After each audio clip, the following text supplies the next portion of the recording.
அவர் ஹிந்தி எப்படி நம்ம தமிழ், பட் அவருக்கு வந்து நம்ம ரிலீஜனை பற்றி, அந்த சிவனை பற்றி, அந்த கதையை பற்றி எல்லாரோட ரொம்ப படித்து அவர் ரொம்ப எக்ஸ்ட்ரானரி டேரக்டர். எனக்கு ரொம்ப பிடிச்ச டேரக்டர், எல்லாமே தெரிஞ்சிருக்கு அவருக்கு சிவன் தெரியுமா.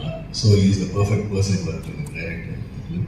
அப்புறம் அதே மாதிரி கேமராமேன், அமெரிக்கன் கேமராமேன், ரொம்ப நல்ல எக்ஸ்பீரியன்ஸ். அவர் கூட வண்டர்ஃபுல் கே. அப்புறம் எடிட்டரு அவங்கெல்லாம் எல்லாருக்கும் எல்லாம் தெரியும். மற்ற ஆர்டிஸ்ட்னா சார் சொன்ன மாதிரி அவங்க டான்ஸ் பற்றி சொல்ல முடியும். ஏன்னா அவங்க 3 சாங்லையுமே இல்லை.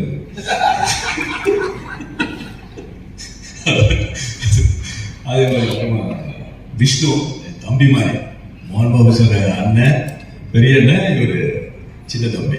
அதனால I love him. My best wishes to Vishnu. அவர் ப்ரொடியூசர் அவர் தான் அப்பா ஆஃப்கோர்ஸ். பட் அந்த ஷூட்டிங் ஸ்பாட்டில் வந்து விஷ்ணு வந்து ஒரு ப்ரொடியூசர் மாதிரிலாம் இருக்க மாட்டார். ஒரு சாதாரண ஒரு அசிஸ்டன்ட் டைரக்டர் மாதிரியும், ஒரு ப்ரொடக்ஷன் மேனேஜருக்கு அசிஸ்டன்ட் மாதிரியும் அந்த இதுவே கொடுக்க மாட்டார் ப்ரொடியூசர். ஏன்னா நம்ம டெக்னீஷியனாக நம்ம என்ன சொல்கிறோமோ அதுதான் செய்வார். அவர் வந்து ப்ரொடியூசராக அவங்க அப்பா சைடு அப்படிலாம் இருக்க மாட்டார், நம்ம சைடு தான் இருப்பார். அந்த செம்ம ஹார்ட் ஒர்க்கர். ஏன்னா நியூசிலாண்டில் அவ்வளோ குளிர் இருந்தது. Great super Vishnu. அவனோட ஹார்ட் ஒர்க்கு உங்களுக்கு நினச்ச மாதிரி உங்களுக்கு நடக்கும். அதே மாதிரி பிரீத்தி ரொம்ப அழகான heroine and also very talented. ரெண்டும் அமைகிறது கஷ்டம். இவங்க புதுசாக இப்போ ஒன் மோர் டேலண்ட் இண்டஸ்ட்ரிக்கு வந்திருக்காங்க. Best wishes Preethi, very good. And camera இப்படிலாம் ஒர்க் பண்ண